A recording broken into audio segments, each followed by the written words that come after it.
I'd like to begin my reflection today with a story, a true story.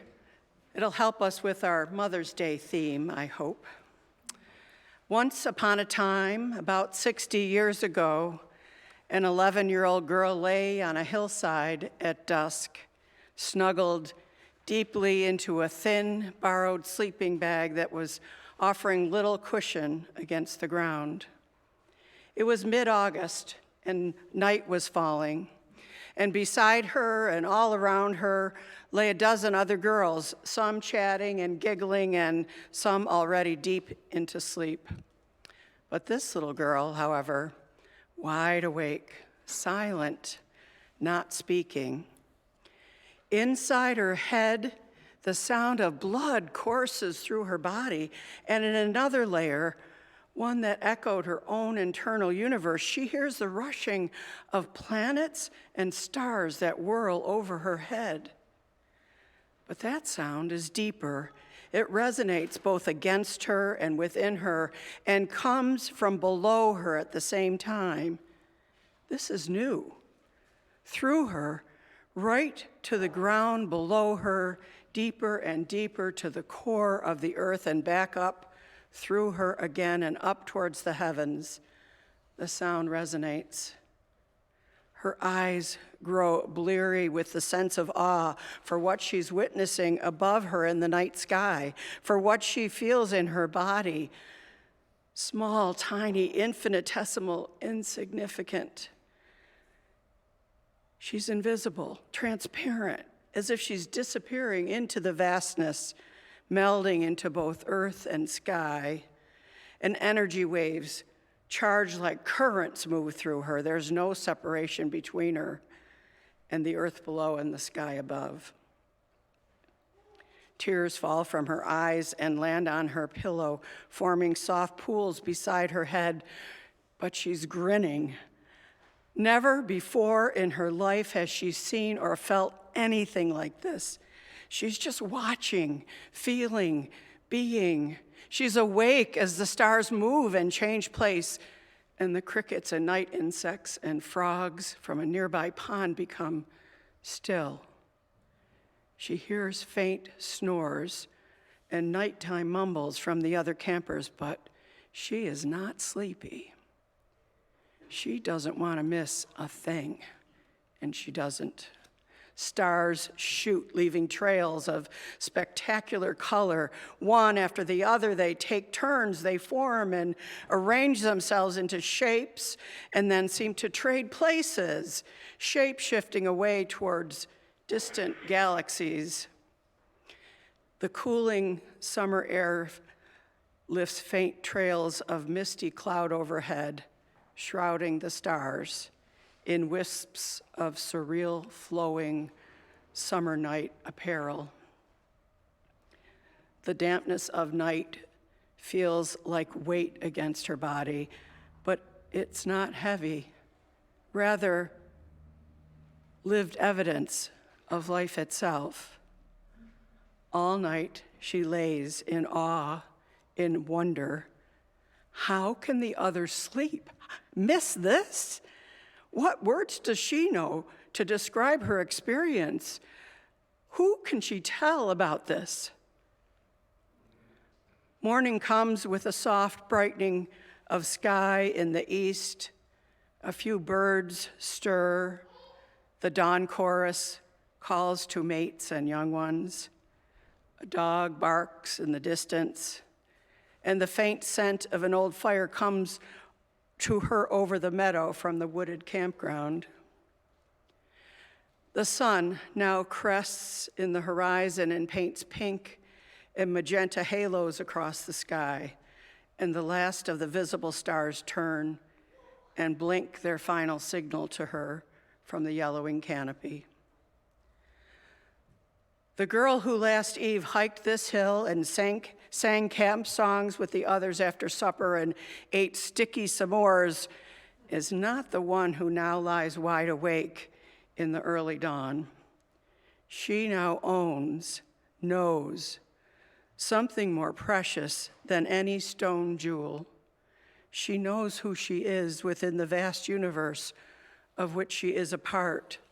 She's forever changed, having now seen and felt the very life that surrounds her, that is her. In the morning, she tries to tell a camp counselor what happened, but her words are lost to morning activities. Roll up your bag, get ready to go back for breakfast. And she gives up trying to describe it. Besides, it feels too holy, like trying to describe God. And how do you describe God? Then the week at camp ends, and she returns to her family who love her, whom she loves. The middle of 7 children from a poor family, she begins 7th grade in September. And troubles too vast for a small girl's world take center stage.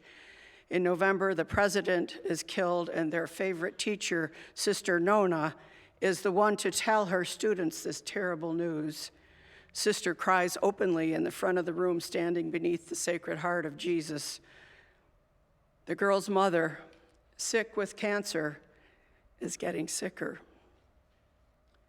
The following August, with only a week until her return to the camp of the summer before, the girl jumps into her uncle's murky pond, and her foot finds a sharp piece of glass on the muddy bottom. 10 stitches. There'll be no camping this year. She feels sad, desperate. She wants to go back to that hillside and sleep outside and feel God. In early October, then, her mother dies, succumbs to the cancer that bore disease through her body for the last 3 years, and the girl has just turned 13. The world seems hard. She grows up fast, too fast. Fast forward now till April 1970, the first Earth Day. I was there on the Common in Cambridge playing Frisbee with friends from BU. And it didn't take much for us to be excited about life then, as I recall. We were surrounded by hundreds of others who felt as we did about our world, our mother. That first Earth Day, something stirred within me, that dormant knowledge of what I knew to be the truth about who I was, who we all were, and about our connection with the universe that was us, that was beyond us and within us. I returned to Buffalo an activist, unlike many of you who became of age in the 60s. I decided, as Adrienne Rich says, to, quote, cast my lot with those who age after age, perversely, with no extraordinary power, reconstitute the world, end quote. We were creating healthier neighborhoods, creating employment, trying our best to change the world. But according to philosopher Ken Wilber, we were right on track for our generation. The baby boomers have, he says, like any generation, its strengths and weaknesses, and ours include an extraordinary vitality and creativity, idealism. But our weakness, Wilber refers to as boomeritis, that includes an unusual dose of self-absorption with an extraordinary mixture of greatness and narcissism that infects everything we do. Now, I know none of us have that affliction. And many of us in the room are way too young, another generation entirely. But Wilber points out that we cannot live without one another, nor can we fix everything perfectly, nor ever get it all right and once and for all. And I forget sometimes that we, like the universe, hold within us every imperfection, every black hole, every crashing universe and cosmos, and each explosion and implosion and dying star within us.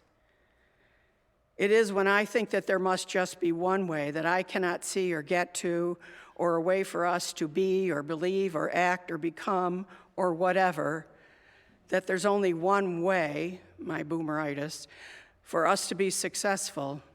That's when I become despondent over my helplessness. My feelings of powerlessness and inadequacy are strongest when I let myself drift away from the love of others and stray into the illusion of our separateness, or when I deny my lack of need for others on this journey. During these times, I forget my experience on that hill on that August long ago of the universe within, of God, of us all. Now, 55 years after that first Earth Day, with our mother even closer to Earth irreversible changes that threaten our human existence, what shall become of us, we ask? In these low times, we wonder, does it matter what I do, what we do? I'm here to tell you, of course it matters. It matters what we do. It matters that we are here. It matters that we share with our children our passion for our physical world and we talk and teach about it. It matters that we model our values by how we live our life and by how we celebrate it, by how we care for one another. No exceptions. Ooh, that's hard. No exceptions. We say to our babies, as we did a few weeks ago at every dedication, that, quote, they come to us with stardust in their hair and the rush of planets in their blood, their hearts beating out the seasons of eternity with a shining in their eyes like the sunlight. We touch their brow, their eyes, their lips, their heart, and their hands with rose and water, symbols of life. And these are not just hollow words and actions.